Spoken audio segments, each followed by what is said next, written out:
अस्सलाम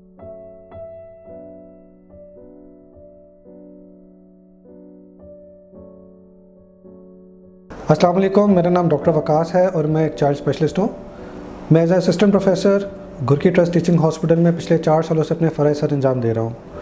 आज जिस टॉपिक के ऊपर मैं आगाही देना चाह रहा हूँ वो बेसिकली मेल न्यूट्रिशन है, जो कि एक बहुत ही इम्पॉर्टेंट और थोड़ा सा पेचीदा मसला भी है। आम तौर के ऊपर हमारे पास बहुत से पेरेंट्स हैं जो कि हॉस्पिटल में और प्राइवेट क्लिनिक्स में आते हैं, जिनको बच्चों की जहनी और जिस्मानी नशोनुमा के बारे में काफ़ी फ़िक्र राहक होती है। असल में बच्चे के बारे में जब जिस्मानी और उसकी जहनी तौर पर जो प्रॉब्लम्स आते हैं, उनमें सबसे बड़ा जो मसला होता है वो होता है लैक ऑफ नॉलेज और अवेयरनेस। आम तौर पर पेरेंट्स को नहीं पता होता कि उनकी सिलेक्शन ऑफ डाइट जो होती है वो किस एज के ऊपर क्या होनी चाहिए। शुरू में जो बच्चे होते हैं फर्स्ट 6 मंथ्स के लिए वो तो आमतौर के ऊपर ज़्यादातर मिल्क के ऊपर डिपेंडेंट होते हैं, जो फार्मूला मिल्क भी होता है और ब्रेस्ट मिल्क भी होता है। 6 महीने के बाद इनको कॉम्प्लीमेंट फीडिंग के ऊपर हमें स्विच करना पड़ता है। काफ़ी लोगों को नॉलेज नहीं होता और वो लंबी देर के लिए ये आमतौर के ऊपर मिल्क के ऊपर उन पर डिपेंडेंट रखते हैं, जिनकी वजह से इनमें न्यूट्रिशनल डिफिशिएंसीज आना शुरू हो जाती हैं। और जो बाद में कॉम्प्लीमेंट फीडिंग पे कन्वर्ट कर लेते हैं, उनको ये नॉलेज ही नहीं होता कि कौन सी न्यूट्रिशन बच्चे के लिए ज़्यादा करामद और मुफीद साबित होती हैं। बहुत बड़ी वजह जो होती है आमतौर के ऊपर वो ये होता है कि बच्चे तो जो होते हैं वो आमतौर के ऊपर नॉन हेल्दी डाइट्स की तरफ ज़्यादा फोकस कर रहे होते हैं, जिनकी वजह से आमतौर के ऊपर वो चीज़ें जो कि बैलेंस्ड डाइट होती है बेसिकली उनको पूरी तरह से कंज्यूम नहीं कर पाते। क्योंकि अगर बच्चा आमतौर के ऊपर non nutrition diet eight the time of किसी भी मील टाइम पे ले लेता है तो उसको इतनी भूख नहीं लगती, जिसकी वजह से आमतौर के ऊपर वो खाना ठीक से खा नहीं पाता, जिसकी वजह से आमतौर के ऊपर बच्चों में जो डेफिशिएंसीज आती हैं वो बहुत ज़्यादा नुमायाँ होना शुरू हो जाती हैं। पहले तो बच्चे को वेट जो होता है वो कंप्रोमाइज़ होना शुरू हो जाता है, लेटर ऑन फिर ऐसा होता है कि बच्चे की हाइट भी कंप्रोमाइज़ होना शुरू हो जाती है। बच्चों में एक बहुत बड़ा रुझान पाइका का भी होता है। पाइका हम अपनी ज़बान के अंदर उन बच्चों को कहते हैं जो कि आम तौर के ऊपर मट्टी खाते हैं, सीमेंट खाते हैं या जूते वगैरह जो होते हैं उनको अक्सर ये लिक करते हैं, जो कि एक साइकोलॉजिकल कंडीशन होती है जिससे बच्चों में आयरन डेफिशिएंसी होना शुरू हो जाता है। और जो आयरन डेफिशिएंसी होती है बेसिकली उसके अपने भी बहुत मुज़र असरात होते हैं। आयरन डेफिशिएंसी की वजह से बच्चों को आमतौर के ऊपर भूख नहीं लगती, उनको खाने का दिल नहीं करता बिल्कुल भी।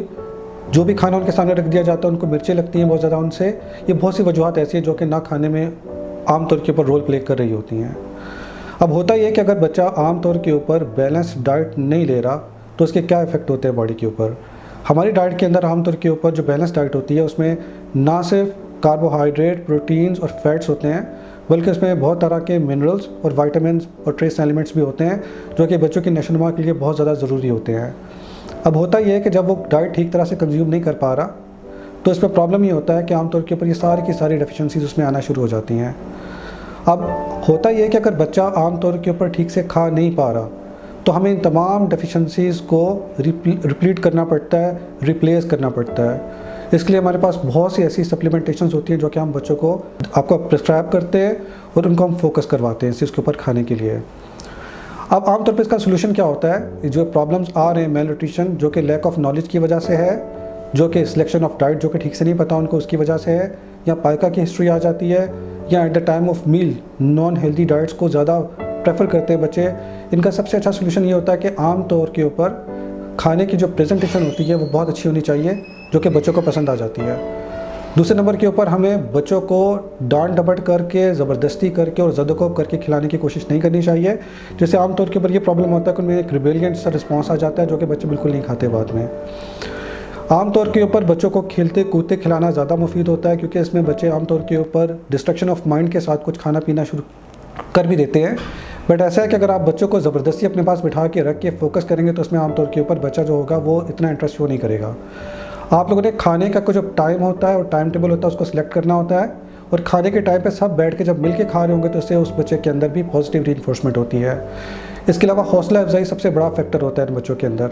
अगर आप उनको अप्रिशिएट करते हैं, खाना खाने के बाद अगर सारे घर वाले मिल के क्लैप कर लेते हैं उस बच्चे के लिए, या आप एक कैलेंडर बना लेते हैं जिसके ऊपर मुख्तलिफ कैलेंडर के ऊपर आपने at the end of the day star दे देना होता है इन बच्चों को, उससे भी उसको काफ़ी हद तक हौसला अफजाई मिलती है, एक पॉजिटिव रीइंफोर्समेंट मिलता है, जिससे बच्चा खाने पीने की तरफ ज़्यादा मुतवज्जा हो जाता है और वो उन तमाम चीज़ों को खाने की कोशिश कर रहा होता है जो आप उसको खिलाना चाह रहे होते हैं। तो ये कुछ फैक्टर्स ऐसे हैं जिनके बारे में घर वालों को आमतौर के ऊपर फोकस करना पड़ता है। और अगर बच्चा, जैसे मैं पहले बता चुका हूँ कि इन तमाम चीज़ों को ठीक से ना खाए और उनमें कुछ कमज़ोरियाँ आना शुरू हो जाएँ, ट्रेस एलिमेंट्स की, वाइटामिन्स की, तो उनको रिप्लेस करना बड़ा ज़रूरी होता है, क्योंकि अगर हम उनको रिप्लेस नहीं करेंगे तो उसके भी बहुत मुज़र असरात हमारी बॉडी के ऊपर रोनमा होना शुरू हो जाते हैं। तो इसलिए इन तमाम वाइटामिन्स का, ट्रेस एलिमेंट्स का भी रिप्लेस करना हमारे लिए बड़ा ज़रूरी होता है, जो कि इनकी नशोनुमा के लिए बहुत मुफीद साबित होता है। Thank you.